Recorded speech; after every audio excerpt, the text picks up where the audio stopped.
to Mobile Legends!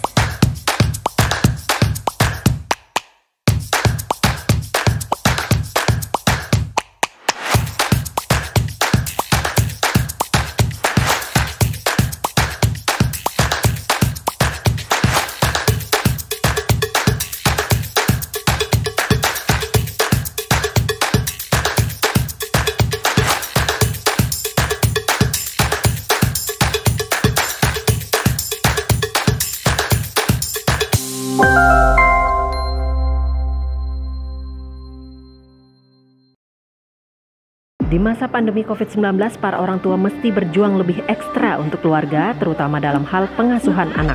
Hasil Survei Nasional Komisi Perlindungan Anak Indonesia (KPAI), anak-anak mendapatkan kekerasan fisik selama pandemi COVID-19. Anda sering marah kepada anak. Anak Anda ngegas terus. Disuruh ambil bawang, yang diambil gawang. Disuruh belajar tentang entok, malah main TikTok. Itu kan keluh kesah Anda? Tenang, Anda tidak sendiri. Ayo curhat bersama kami di webinar Komisi Anak GKJ Bekasi Timur tanggal 9 Agustus bersama Yayasan Yurike. Mari bersama membuat Heart Connection dengan anak. Kepercayaan terbangun, niscaya masalah lenyap. Untuk informasi lebih lanjut, silakan menghubungi nomor yang tertera. Shalom, dalam rangka persiapan webinar untuk orang tua Jemaat Komisi Anak GKJ Bekasi Timur, kami panitia membuat pre-webinar survei. Kami mohon Bapak Ibu orang tua Jemaat Komisi Anak bersedia mengisinya dengan cara scan barcode yang tertera di layar. Terima kasih, Tuhan Yesus memberkati.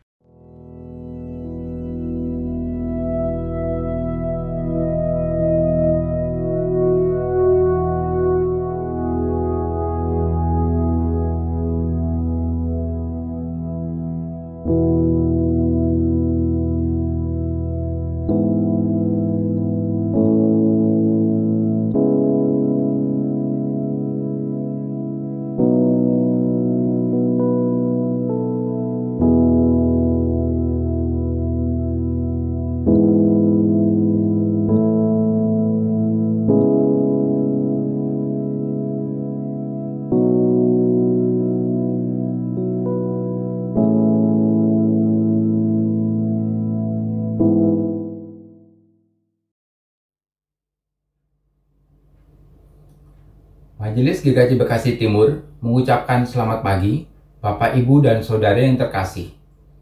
Semoga kita semua dalam keadaan yang baik. Bagi Bapak, Ibu, Saudara yang membutuhkan pelayanan khusus dapat menghubungi majelis di kelompok masing-masing. Berikut ini kami sampaikan beberapa pokok intisari Warta Gereja Minggu 18 Juli 2021. Yang pertama, Lelayu telah kembali ke dalam kemuliaan kasih Bapa di surga. 1. Ibu Sulastri, Ibunda Bapak Yusuf Paat, kelompok Perunasat 3, dalam usia 66 tahun pada hari Rabu 14 Juli 2021 di Bekasi, dan telah dimakamkan pada hari Kamis 15 Juli 2021 di TPU Mangunjaya, Bekasi. 2.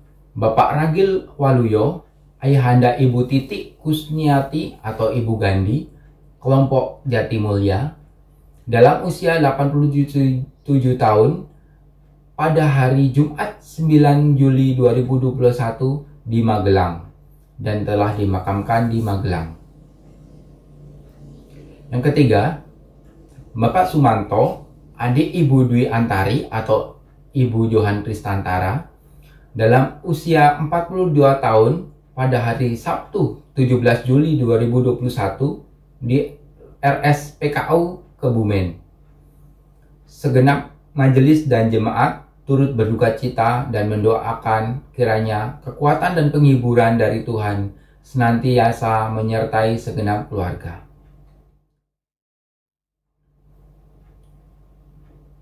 Yang kedua, informasi bulan kebangsaan. Bapak Ibu Jemaat GKJ Bekasi Timur, Majelis dan Panitia Bulan Kebangsaan mengajak kita bersama menghayati dan meramaikan bulan Agustus sebagai bulan kebangsaan dengan mengikuti berbagai kegiatan yang sudah disiapkan. Kegiatan webinar kebangsaan sampai lomba-lomba sudah disiapkan panitia dan dapat diikuti oleh jemaat dari mulai dewasa sampai jemaat anak. Informasi lengkap dapat dibaca di Warta Gereja. Mohon dukungan segenap jemaat. Yang ketiga, informasi ibadah minggu. Dengan masih tingginya kasus positif COVID dan penyebaran virus COVID-19, maka majelis menyampaikan bahwa ibadah minggu masih akan dilayankan dalam bentuk ibadah keluarga sampai ada informasi selanjutnya. Mohon dukungan jemaat. Yang keempat, doa bersama. Komisi Perkunjungan dan Doa kembali mengajak jemaat untuk hadir dalam doa bersama yang akan dilaksanakan pada hari Minggu 18 Juli 2021 pada pukul 19.00 sampai 19.30 waktu Indonesia Barat secara daring. Link doa akan dikirimkan di grup kelompok. Kiranya mohon dukungan segenap jemaat. Yang kelima, webinar orang tua anak. Bapak Ibu orang tua Jemaat Komisi Anak GKJ Bekasi Timur, dalam rangka persiapan webinar untuk orang tua jemaat anak, kami menyebarkan kuesioner untuk menjadi dasar dalam penyampaian materi dari narasumber. Mohon bantuan Bapak Ibu orang tua berkenan mengisi kuesioner tersebut. Link kuesioner dikirimkan ke WA grup kelompok masing-masing. Tuhan memberkati.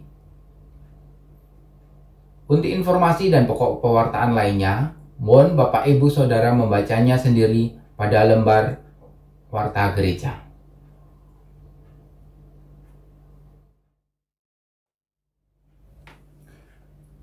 Salam sejahtera bagi kita semua. Selamat berjumpa pada ibadah Minggu 18 Juli 2021 yang dilaksanakan secara online di rumah bersama keluarga masing-masing. Semoga kita semua selalu dalam perlindungan, anugerah, dan damai sejahtera Tuhan, serta diberikan kekuatan dan kesehatan oleh Tuhan di tengah pandemi COVID-19 ini.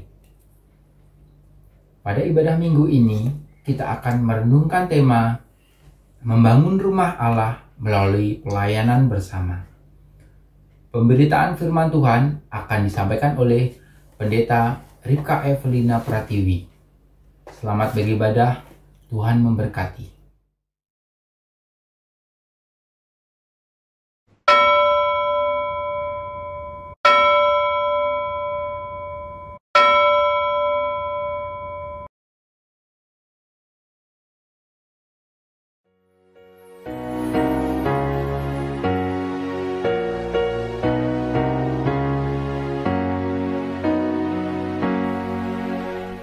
Tuhan Allah hadir.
Di dalam syukur atas anugerah dan pemeliharaan Tuhan dalam kehidupan kita di sepanjang waktu yang telah kita lalui, marilah kita awali dan khususkan ibadah minggu ini dengan pengakuan bahwa pertolongan kita adalah di dalam nama Tuhan yang menciptakan langit dan bumi, yang memelihara kesetiaannya sampai selama-lamanya dan yang tidak pernah meninggalkan perbuatan tangannya.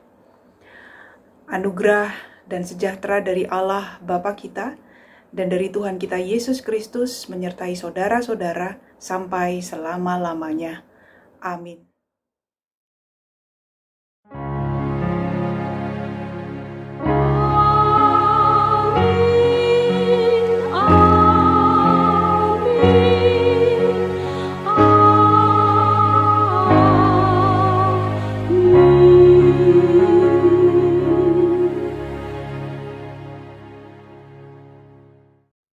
Ibu, Bapak, dan Saudara sekalian, sungguh kita bersyukur atas berkat Tuhan yang kita terima di sepanjang hidup kita. Ia senantiasa mengaruniakan kasih setia dan damai sejahteranya kepada kita. Pada ibadah minggu ini, kita akan merenungkan tema membangun rumah Allah melalui pelayanan bersama. Melalui tema ini, kita akan belajar bagaimana kita bersama-sama melayani dan membangun rumah Tuhan dengan kerendahan hati kita, semata-mata hanya untuk kemuliaan nama Tuhan. Kiranya ibadah ini menjadi wujud ucapan syukur kita kepada Tuhan, Sang Pemberi kehidupan.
Umat yang dikasihi Tuhan, mari kita menghayati dan menerapkan firman Tuhan tentang hukum kasih sebagaimana dinyatakan dalam Lukas 10 ayat 25-28. Pada suatu kali, berdirilah seorang ahli Taurat untuk menjabai Yesus, katanya.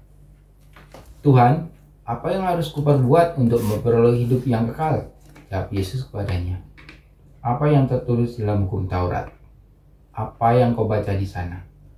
Jawab orang itu, kasihlah Tuhan Allahmu dengan segenap hatimu, dan dengan segenap jiwamu, dan dengan segenap kekuatanmu, dan dengan segenap akal budimu, dan kasihlah sesamamu manusia seperti dirimu sendiri. Kata Yesus kepadanya, jawabmu itu benar. Perbuatlah demikian, maka engkau akan hidup. Kita menyadari bahwa kita belum mampu melakukan hukum kasih itu secara benar. Untuk itu, marilah dengan kesungguhan ketulusan dan kerendahan hati, kita mengakui dan memohon pengampunan atas pelanggaran kita di hadapan Tuhan dengan doa pribadi. Mari berdoa secara pribadi.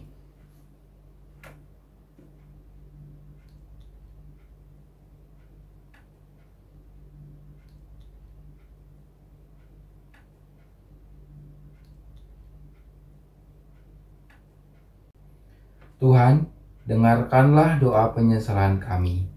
Amin. Umat yang dikasihi Tuhan, anugerah dan pengampunan Allah sungguh nyata jika kita bersungguh-sungguh untuk memohon pengampunan kepada Tuhan dan berusaha untuk melakukan kehendak-Nya. Terimalah berita anugerah dari Tuhan sebagaimana tertulis dalam Kolose 1 ayat 13-14.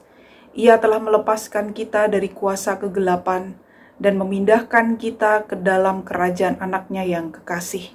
Di dalam Dia, kita memiliki penebusan kita, yaitu pengampunan dosa. Kiranya anugerah pengampunan Allah nyata atas kita, di dalam nama Bapa, Anak, dan Roh Kudus. Amin.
Kita akan merenungkan firman Tuhan, namun terlebih dahulu mari kita masuk di dalam doa.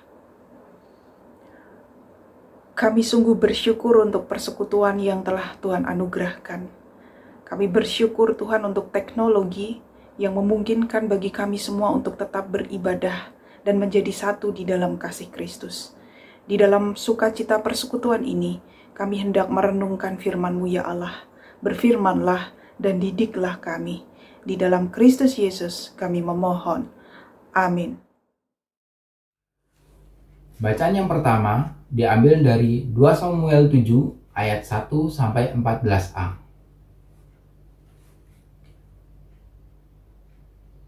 Ketika raja telah menetap di rumahnya dan Tuhan telah mengaruniakan keamanan kepadanya terhadap semua musuhnya di sekeliling, berkatalah raja kepada Nabi Nathan, "Lihatlah, aku ini diam dalam rumah dari kayu aras, padahal tabut Allah diam di bawah tenda. Lalu berkatalah Natan kepada raja, "Baik, lakukanlah segala sesuatu yang dikandung hatimu, sebab Tuhan menyertai engkau." Tetapi pada malam itu juga datanglah firman Tuhan kepada Natan. Demikian, "Pergilah, katakanlah kepada hambaku Daud, beginilah firman Tuhan. Masakan engkau yang mendirikan rumah bagiku untuk kudiami? Aku tidak pernah diam dalam rumah sejak aku menuntun orang Israel dari Mesir sampai hari ini. Tetapi aku selalu mengembara dalam kemah sebagai kediaman. Selama aku mengembara bersama-sama seluruh orang Israel, pernahkah aku mengucapkan firman kepada salah seorang hakim orang Israel yang kuperintahkan mengembalakan umatku Israel demikian, mengapa kamu tidak mendirikan bagiku rumah dari kayu aras? Oleh sebab itu, beginilah kau katakan pada hambaku Daud, beginilah firman Tuhan semesta alam. Akulah yang mengambil engkau dari padang ketika menggiring kambing domba untuk menjadi raja atas umatku Israel. Aku telah menyertai engkau di segala tempat yang kau jalani dan telah menyelenyapkan segala musuhmu dari depanmu. Aku membuat besar namamu seperti nama orang-orang besar yang ada di bumi. Aku menentukan tempat bagi umatku Israel dan menanamkannya, sehingga ia dapat diam di tempatnya sendiri dengan tidak lagi dikejutkan dan tidak pula ditindas oleh orang-orang lalim seperti dahulu. Sejak aku mengangkat hakim-hakim atas umatku Israel, aku mengaruniakan keamanan padamu daripada semua musuhmu. Juga diberitahukan Tuhan kepadamu, Tuhan akan memberikan keturunan kepadamu. Apabila umurmu sudah genap dan engkau telah mendapat perhentian bersama-sama dengan nenek moyangmu, maka aku akan membangkitkan keturunanmu yang kemudian anak kandungmu, dan aku akan mengokohkan kerajaannya. Dialah yang akan mendirikan rumah bagi namaku, dan aku akan mengokohkan tahta kerajaannya untuk selama-lamanya. Aku akan menjadi bapaknya dan ia akan menjadi anakku." Demikianlah firman Tuhan. Saya mengajak Bapak, Ibu, dan Saudara yang terkasih untuk membuka Alkitab, dan kita akan membaca Injil Markus 6 ayat 30-34, dilanjutkan ayat ke-53 sampai 56. Markus 6 ayat 30 sampai 34, dilanjutkan ayat 53 sampai ayat 56. Kemudian rasul-rasul itu kembali berkumpul dengan Yesus dan memberitahukan kepadanya semua yang mereka kerjakan dan ajarkan. Lalu ia berkata kepada mereka, "Marilah ke tempat yang sunyi, supaya kita sendirian dan beristirahatlah seketika. Sebab memang begitu banyaknya orang yang datang dan yang pergi, sehingga makan pun mereka tidak sempat." Maka berangkatlah mereka untuk mengasingkan diri dengan perahu ke tempat yang sunyi. Tetapi pada waktu mereka bertolak, banyak orang melihat mereka dan mengetahui tujuan mereka. Dengan mengambil jalan darat, segeralah datang orang dari semua kota ke tempat itu, sehingga mendahului mereka. Ketika Yesus mendarat, ia melihat sejumlah besar orang banyak, maka tergeraklah hatinya oleh belas kasihan kepada mereka, karena mereka seperti domba yang tidak mempunyai gembala. Lalu mulalah ia mengajarkan banyak hal kepada mereka. Kita lanjutkan ayat 53 dan sampai dengan 56. Setibanya di seberang, Yesus dan murid-muridnya mendarat di Genesaret dan berlabuh di situ. Ketika mereka keluar dari perahu, orang segera mengenal Yesus. Maka berlari-larilah mereka ke seluruh daerah itu dan mulai mengusung orang-orang sakit di atas tilamnya kepada Yesus, di mana saja kabarnya ia berada. Kemanapun ia pergi, ke desa-desa, ke kota-kota, atau ke kampung-kampung, Orang meletakkan orang-orang sakit di pasar dan memohon kepadanya supaya mereka diperkenankan hanya menjamah jumbai jubahnya saja. Dan semua orang yang menjamahnya menjadi sembuh. Demikianlah pembacaan firman Tuhan. Berbahagialah setiap orang yang mendengarkan firman Tuhan dan memeliharanya di dalam kehidupannya. Haleluya.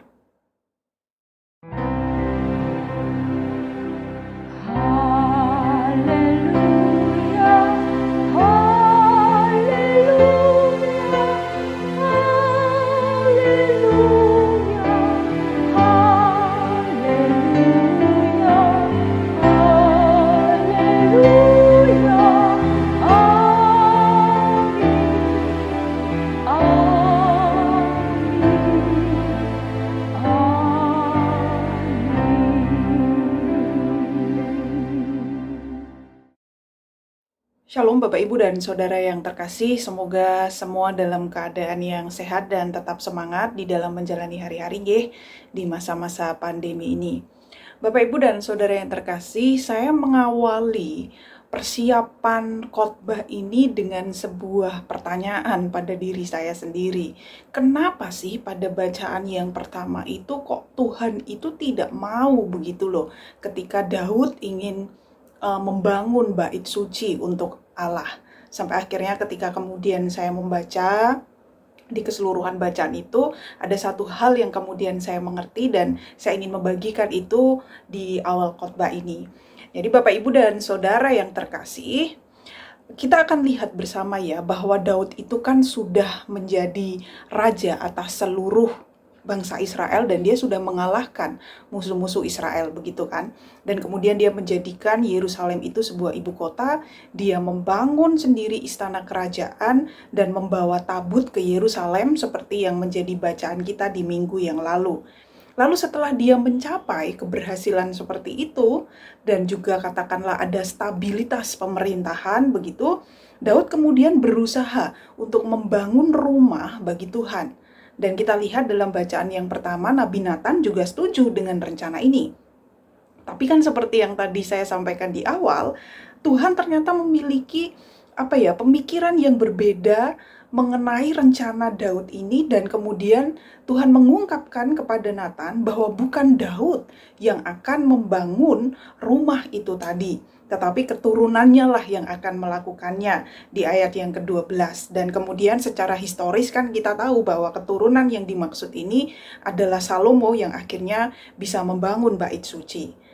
Nah, Bapak Ibu dan Saudara yang terkasih, pada akhirnya saya memahami bahwa yang menonjol dalam 2 Samuel 7 ayat 1-14a ini bukanlah keinginan Daud untuk membangun rumah untuk Tuhan yang kemudian Tuhan tidak setuju, begitu kan? Tetapi justru yang ingin ditekankan di sini adalah mengenai keinginan Tuhan, keinginan Allah untuk membangun rumah bagi Daud dan pada akhirnya untuk seluruh umat Tuhan.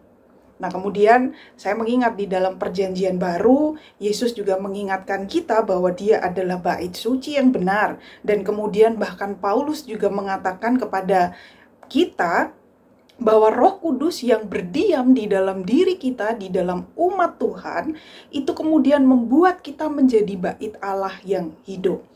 Nah, dari sini saya kemudian memahami bahwa ternyata Tuhan punya rencana yang jauh lebih besar dan dia menepatinya untuk menjadikan rumah atau membuat sebuah rumah begitu bagi seluruh umatnya.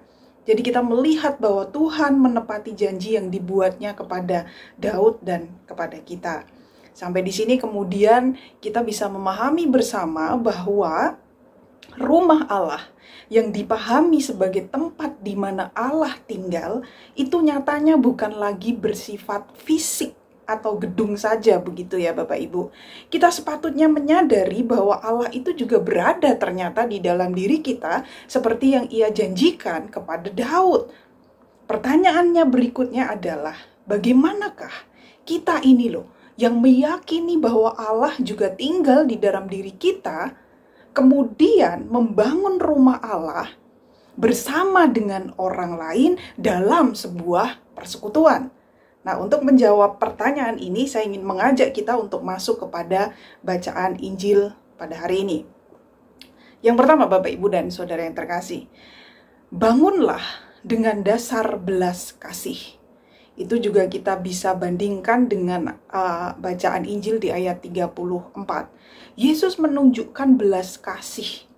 Bahkan banyak belas kasih di seluruh Injil atau di Injil Markus. Tetapi kadangkala pemahaman kita mengenai belas kasih itu mungkin berbeda, sangat signifikan dengan pemahaman penulis Injil Markus. Kita mungkin menganggap kata belas kasih ini bersinonim dengan kasihan atau bahkan empati. Kita akan lihat perbedaannya secara lebih mendalam, dan juga kita akan perhatikan juga perbedaannya dengan cara yang sederhana. Kasihan ini adalah sesuatu yang saya yakin saudara semua sudah pernah merasakan rasa kasihan. Kasihan adalah sesuatu yang bisa saudara rasakan, tapi tanpa terlibat secara pribadi pada sosok atau situasi di mana saudara merasa kasihan, begitu loh. Dan rasa kasihan ini hampir selalu disertai dengan asumsi bahwa seseorang yang kepadanya kita merasa kasihan itu tadi, entah bagaimana, mungkin situasinya itu kita anggap kita lebih beruntung dari dia. Kita melihat diri kita itu situasinya itu lebih baik, begitu loh. Jadi kita tidak terlibat secara pribadi, melainkan terpisah. Nah, bahkan ketika kita kemudian mendefinisikan belas kasih itu, Bapak, Ibu, dan Saudara yang terkasih, sebagai empati, dan itu lebih dalam dari sekedar rasa kasihan, sebenarnya juga masih ada sebuah perasaan bahwa kita entah bagaimana begitu berada terpisah dari orang yang dengannya kita berempati. Ketika kita berempati dengan orang lain, jelas bahwa penderitaan itu kan bukan milik kita, Bapak, Ibu, dan Saudara yang terkasih. Kita hanya mengalaminya sementara, tapi penderitaan itu sepenuhnya masih menjadi milik orang lain. Nah, lalu apakah itu belas kasihan? Belas kasihan itu benar-benar melampaui yang namanya kasihan dan empati. Kata kerja Yunani untuk kata belas kasih ini adalah splanchnizomai. Maaf kalau saya salah pelafalan ya, Bapak, Ibu. Ini termasuk kata dasar dari kata usus atau organ dalam manusia. Jadi belas kasih ini adalah sesuatu yang saudara rasakan di dalam perut saudara, atau katakanlah di dalam tubuh saudara, di dalam badan saudara. Jadi belas kasihan ini adalah apa yang muncul dalam diri kita ketika kita melihat orang lain itu merasakan sakit. Yang sakitnya itu juga kita alami, bahkan pernah kita alami, dan kita tahu rasanya seperti apa. Jadi kita menginternalisasi rasa sakit itu sebagai sakit pada diri kita sendiri. Dan lalu yang kedua, dan rasa sakit itu yang sudah kita rasakan itu akan menggerakkan kita secara sepenuhnya, sehingga kita dapat merasakannya secara fisik, dan kemudian terdorong untuk merespon. Jadi dalam dimensi belas kasih ini, Bapak, Ibu, dan Saudara yang terkasih, saudara juga sungguh-sungguh merasakan kepedihan dan kesakitan, juga penderitaan itu, dan saudara kemudian terdorong untuk merespon karena saudara merasakannya ya, dan untuk kemudian melakukan sebuah tindakan. Jadi ada masanya yang kita sebut sebagai belas kasihan atau belas kasih itu tadi, sesungguhnya kadang kita itu hanya sampai di tahap kasihan saja, begitu loh, bukan belas kasih. Nah, yang perlu kita sadari bersama adalah bahwa untuk bisa membangun rumah Allah melalui pelayanan bersama, tidak bisa hanya didasari dengan rasa atau perasaan kasihan, melainkan harus didasari dengan belas kasih. Karena belas kasihlah yang mendorong sebuah tindakan untuk masuk dalam sebuah pelayanan bersama. Kadangkala di dalam pelayanan begitu banyak orang Kristen yang kemudian meminta orang lain, entah itu majelis, entah itu pengurus kelompok, atau pendeta, atau siapapun itu, atau aktivis begitu ya, untuk berbelas kasih pada orang lain. Di saat sebenarnya kita ini hanya pada, padahal kita sendiri itu sebenarnya kasihan saja. Karena kalau kita itu benar-benar berbelas kasih, kita sudah tidak akan lagi berpikir, ini gimana sih pengurus kelompoknya? Ini bagaimana sih majelisnya? Ini bagaimana sih pendetanya? Harusnya kan begini, harusnya begitu, nemanin, kunjungi. Kan kasihan dia. Harusnya pelayanan tuh begini, begitu, kasihan jemaat. Tapi ketika kita sudah masuk dan sampai di tahap mampu berbelas kasih, yang akan kita ucapkan adalah, saya harus melakukan sebuah tindakan untuk menolong gereja. Begitu seharusnya. Sampai di sini ternyata lebih banyak orang yang berhenti pada level kasihan daripada berbelas kasih. Ketika menyadari hal ini pun, ini juga menjadi sebuah refleksi buat saya secara pribadi, nggih, Bapak Ibu, dan untuk kita bersama sebenarnya. Bahwa kadangkala memang ketika kita sungguh-sungguh mau melihat ke dalam diri kita, dan saya juga melihat ke dalam diri saya, acap kali memang kita seringkali berhenti pada sebatas rasa kasihan saja, tapi kita belum terdorong untuk benar-benar masuk pada tahap berbelas kasih. Dan ini sebenarnya bisa dilatih. Untuk bisa merasa kasihan saja itu sudah satu poin yang baik, menunjukkan bahwa kita juga punya hati kan di dalam melihat situasi itu. Dan tinggal bagaimana kita juga nyenyuwun begitu, memohon kepada Tuhan agar kita juga bisa masuk pada tahap yang lebih dalam lagi, yaitu tahap belas kasih yang juga ditunjukkan oleh Yesus di dalam bacaan kita hari ini. Jadi itu tadi poin pertama tentang belas kasih, Bapak Ibu. Kita harus membangun rumah Tuhan dalam pelayanan bersama itu dengan dasar belas kasih, bukan kasihan. Nah, lalu yang kedua, poin yang kedua untuk pertanyaan bagaimana kita ini yang juga meyakini bahwa Allah tinggal di dalam diri kita ini rumahnya Allah, begitu kemudian juga membangun rumah Allah bersama dengan orang lain dalam sebuah persekutuan. Yang kedua adalah berada di dalam perahu bersama Yesus. Nah, ini mungkin seperti metafora begitu yang belum jelas maknanya, tapi kita akan lihat apa maksud yang saya maksudkan dengan berada dalam perahu bersama dengan Yesus. Mari kita perhatikan Bapak Ibu dalam bacaan Injil. Pada ayat 31, saat Yesus berkata pada murid-muridnya, di sana Yesus berkata pada murid-muridnya, marilah ke tempat yang sunyi, supaya kita sendirian dan beristirahatlah seketika. Pertanyaan saya adalah, apa yang saudara bayangkan sebagai tempat yang sunyi pada ayat 31 ini? Di manakah tempat sunyi itu? Apakah di salah satu lembah yang mengelilingi Danau Galilea atau di salah satu puncak bukitnya mungkin? Tidak mengapa jika kemudian saudara berpikir demikian. Tapi kita akan lihat ayat berikutnya pada ayat 33-34. Tetapi pada waktu mereka bertolak, banyak orang melihat mereka dan mengetahui tujuan mereka. Dengan mengambil jalan darat, segeralah datang orang dari semua kota ke tempat itu sehingga mendahului mereka. Ketika Yesus mendarat, ia melihat sejumlah besar orang banyak, maka tergeraklah hatinya oleh belas kasihan kepada mereka, karena mereka seperti domba yang tidak mempunyai gembala, dan seterusnya. Nah, apa artinya? Apakah ini artinya, Yesus dan murid-muridnya gagal dong menuju ke tempat yang sunyi itu tadi, wong udah dicegat begitu kan, begitu mendarat dari perahu itu tadi. Makanya kemudian Bapak Ibu dan Saudara yang terkasih, banyak sekali orang Kristen yang kemudian sering menafsirkan ayat ini sebagai salah satu ayat yang dipakai untuk membenarkan sebuah tindakan pelayanan tanpa henti dan mengabaikan signal kelelahan yang diberikan oleh tubuh. Lagi Yesus saja mau istirahat malah nggak jadi, wong dia dicegat di tengah jalan, kan begitu nggih? Sehingga banyak orang memakai ayat ini untuk membenarkan pelayanan tanpa henti dan mengabaikan signal kelelahan yang diberikan oleh tubuh. Nah, ayat ini Bapak Ibu dan Saudara yang terkasih membawa kita ke detail lain dalam cerita ini yang menurut saya menarik. Saya mencoba melihat Danau Galilea Bapak Ibu dan Saudara yang terkasih di peta di internet. Sebenarnya ukurannya ya memang cukup besar. Danau Galilea ini dikelilingi oleh bukit-bukit curam begitu kan. Itu artinya sebenarnya dimanapun para murid itu mendayung perahunya, perahu itu akan selalu terlihat begitu loh dari pantai. Yesus itu selalu di depan mata. Dan akan sangat mudah untuk mengetahui kemana arah perahu itu, dan tidak heran mereka bisa mencegat gitu loh, bisa nyegat Yesus ke arah kemana Yesus berada dalam perahu itu, bahkan sebelum dia sampai, begitu kan. Nah, saya berpikir ketika Yesus berkata, marilah ke tempat yang sunyi supaya kita sendirian dan beristirahatlah seketika. di ayat 31.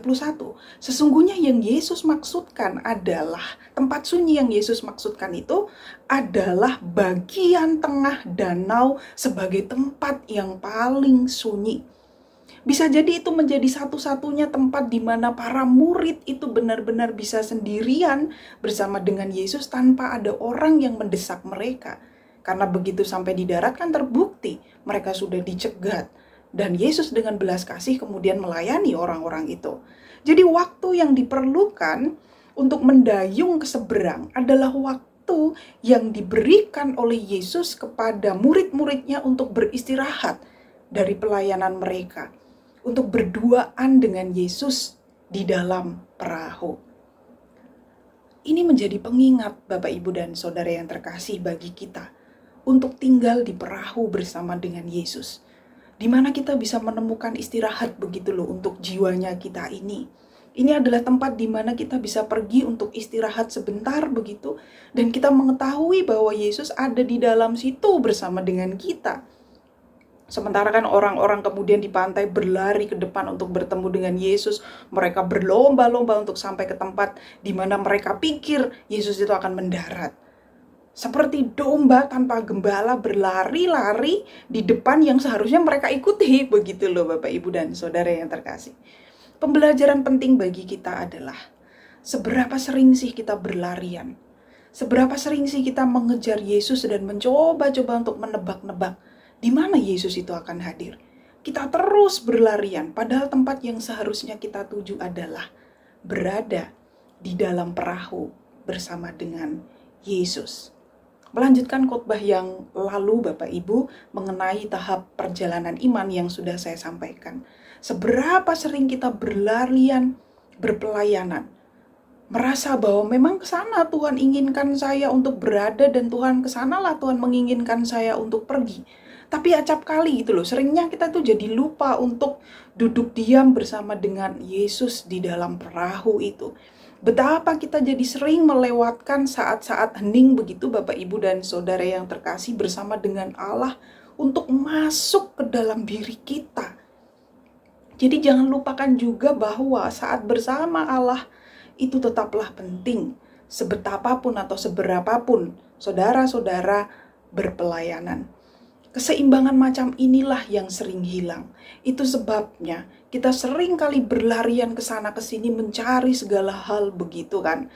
Seperti orang-orang yang kemudian disebut oleh Yesus sebagai domba yang tanpa gembala.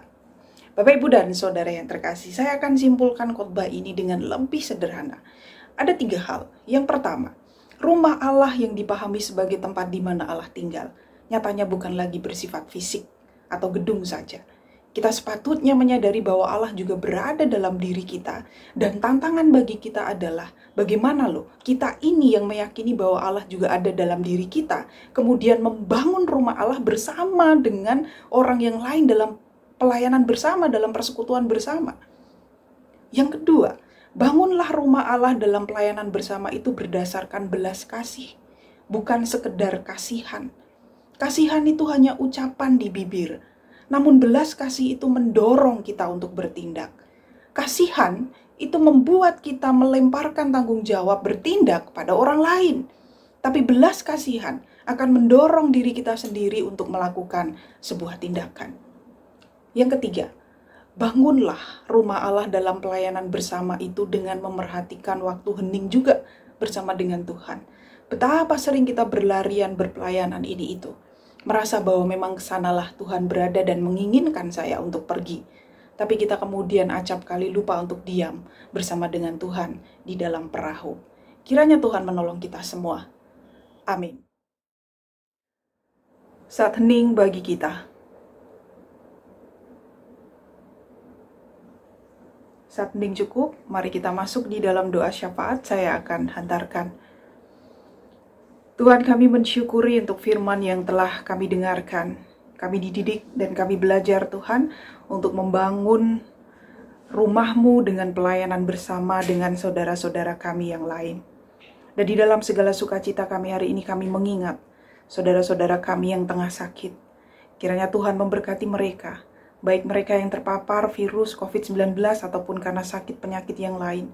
Tuhan yang mengetahui setiap dari mereka. Dan kami mengingat nama-nama mereka di dalam hati kami, di dalam doa ini Tuhan. Kiranya Tuhan berkenan dan menganugerahkan kesembuhan bagi saudara-saudara kami. Berkatilah keluarga yang merawat dengan kesabaran dan dengan kesetiaan untuk menemani ya Allah. Jika Tuhan berkenan, kami memohon dengan sangat ya Allah, karuniakanlah pemulihan itu. Berkatilah juga gereja Tuhan, menjadi tempat untuk menemani, untuk setiap orang bertumbuh mendapatkan penghiburan di masa-masa yang berat ini. Dan pakailah setiap dari kami Tuhan untuk saling menguatkan satu dengan yang lain. Berkatilah tim gugus tugas untuk mereka juga terus melakukan tugas dan tanggung jawab juga panggilannya dengan hati penuh syukur. Tuhan anugerahi dengan kesehatan juga kekuatan. Berkatilah bangsa dan negara ini ya Allah, di dalam masa-masa untuk terus mengatasi pandemi ini. Kiranya Tuhan juga membangun kesadaran, menolong setiap orang untuk boleh memiliki kesadaran ambil bagian dalam setiap proses untuk menekan penambahan angka virus ini Tuhan. Kami sungguh percaya Tuhan memang memberkati kami, tapi kami juga terus berupaya untuk melakukan apa-apa saja yang baik demi mengatasi pandemi ini. Inilah yang menjadi seru dan doa kami ya Allah. Kami serahkan di dalam nama anak-Mu yang tunggal, Tuhan kami Yesus Kristus. Amin.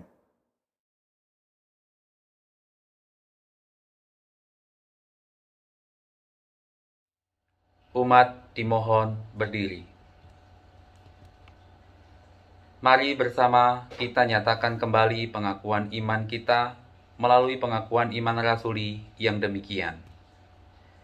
Aku percaya kepada Allah, Bapa yang Maha Kuasa, Khalik langit dan bumi, dan kepada Yesus Kristus, Anaknya yang tunggal, Tuhan kita, yang dikandung daripada Roh Kudus, lahir dari anak darah Maria, yang menderita di bawah pemerintahan Pontius Pilatus, disalibkan, mati dan dikuburkan, turun ke dalam kerajaan maut.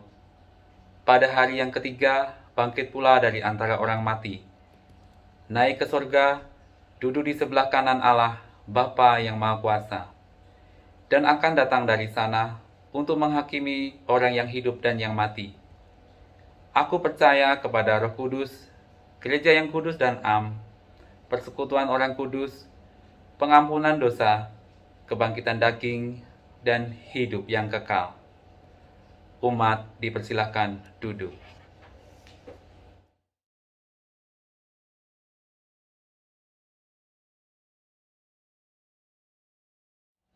Umat yang dikasihi Tuhan, hidup yang kita jalani adalah anugerah Tuhan. Oleh sebab itu, sudah selayaknya kita selalu mengucapkan syukur atas kemurahan Tuhan melalui persembahan yang kita kumpulkan. Persembahan ibadah minggu ini kita dasari dari 1 Petrus 2 ayat 5 sampai dengan 6. Dan biarlah kamu juga dipergunakan sebagai batu hidup untuk pembangunan suatu rumah rohani bagi suatu imamat kudus, untuk mempersembahkan persembahan rohani yang karena Yesus Kristus berkenan kepada Allah. Sebab ada tertulis dalam kitab suci, sesungguhnya aku meletakkan di Sion sebuah batu yang terpilih, sebuah batu penjuru yang mahal, dan siapa yang percaya kepadanya tidak akan dipermalukan. Umat yang dikasihi Tuhan, sebelum ibadah, kita sudah mempersiapkan dan menyisihkan persembahan kita kepada Tuhan. Kini marilah kita serahkan ungkapan syukur itu kepada Allah melalui nyanyian dan doa syukur.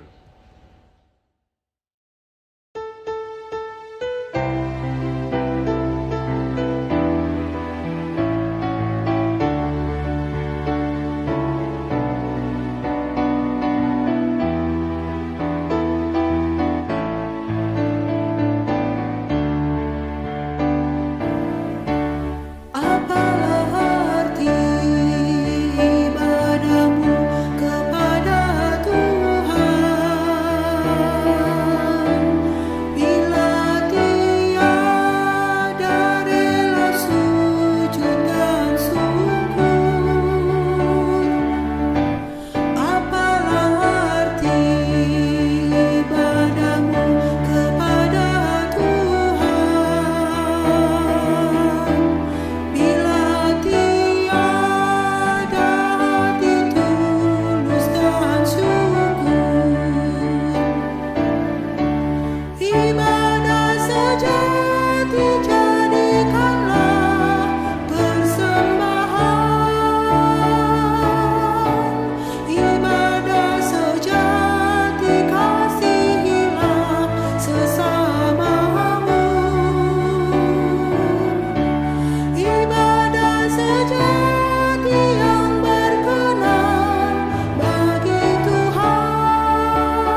Umat dimohon berdiri. Marilah kita naikkan ucapan syukur kita melalui doa yang ditutup dengan doa Bapa kami. Di dalam segala keadaan dan keberadaan kami saat ini ya Allah, kami umat-Mu memohon dengan segenap hati untuk menyerahkan seluruh hidup kami di dalam perlindungan dan pertolongan Tuhan. Dan atas kasih Tuhan yang selalu memelihara dan menyertai kami menyerahkan seluruh persembahan kami kepada Tuhan. Terimalah, ya Tuhan, sebagai rasa syukur kami, dan kiranya persembahan kami boleh berkenan kepadamu dan berguna bagi kemuliaan-Mu ya Tuhan. Bagi saudara kami yang mengelola persembahan kami ya Allah, kiranya Tuhan memberikan roh kejujuran dan diberkati di dalam pelayanan untuk gereja-Mu ya Tuhan di GKJ Bekasi Timur ini. Ampuni segala dosa dan kesalahan kami di dalam mengaturkan persembahan ini ya Tuhan, dan kami serahkan doa persembahan ini di dalam nama Tuhan Yesus yang sudah mengajar kepada kami doa Bapa kami. Bapa kami yang ada di surga, dikuduskanlah nama-Mu, datanglah kerajaan-Mu, jadilah kehendak-Mu di bumi seperti di sorga. Berilah kami pada hari ini makanan yang secukupnya, dan ampunilah kami seperti kami juga mengampuni orang yang bersalah kepada kami. Dan janganlah membawa kami ke dalam pencobaan, tetapi lepaskanlah kami daripada yang jahat.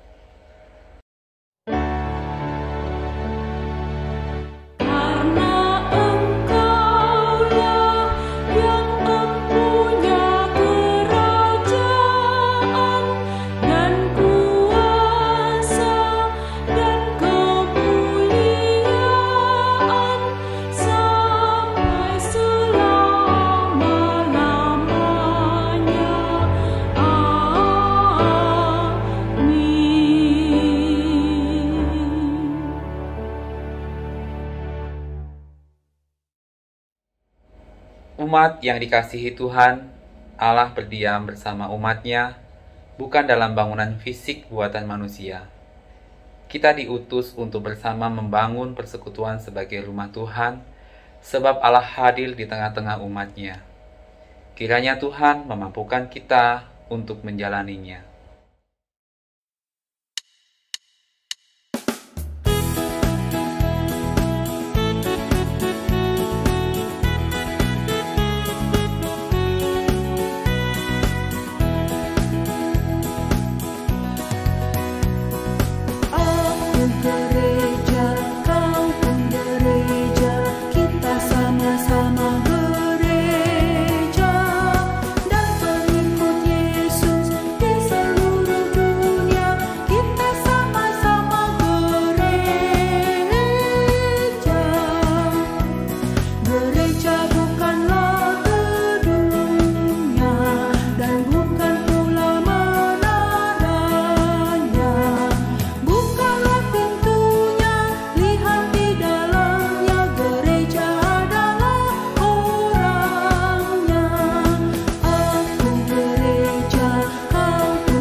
Umat yang dikasihi Tuhan, arahkanlah hatimu kepada Tuhan dan taatilah kehendak-Nya, serta muliakanlah Tuhan dalam kehidupanmu. Mari kita memohon berkat dan pemeliharaan Tuhan di sepanjang kehidupan kita. Terimalah berkat Tuhan. Kasih karunia dan damai sejahtera dari Allah, Bapa kita, dan dari Yesus Kristus Putra Tunggalnya, menyertai saudara-saudara sampai selama-lamanya. Amin.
Di masa pandemi COVID-19, para orang tua mesti berjuang lebih ekstra untuk keluarga, terutama dalam hal pengasuhan anak. Hasil Survei Nasional Komisi Perlindungan Anak Indonesia (KPAI), anak-anak mendapatkan kekerasan fisik selama pandemi COVID-19. Anda sering marah kepada anak. Anak Anda ngegas terus. Disuruh ambil bawang, yang diambil gawang. Disuruh belajar tentang entok, malah main TikTok. Itu kan keluh kesah Anda? Tenang, Anda tidak sendiri. Ayo curhat bersama kami di webinar Komisi Anak GKJ Bekasi Timur tanggal 9 Agustus bersama Yayasan Eureka. Mari bersama membuat Heart Connection dengan anak. Kepercayaan terbangun, niscaya masalah lejam. Untuk informasi lebih lanjut, silakan menghubungi nomor yang tertera. Shalom, dalam rangka persiapan webinar untuk orang tua jemaat Komisi Anak GKJ Bekasi Timur, kami panitia membuat pre-webinar survei. Kami mohon Bapak Ibu orang tua jemaat Komisi Anak bersedia mengisinya dengan cara scan barcode yang tertera di layar. Terima kasih, Tuhan Yesus memberkati.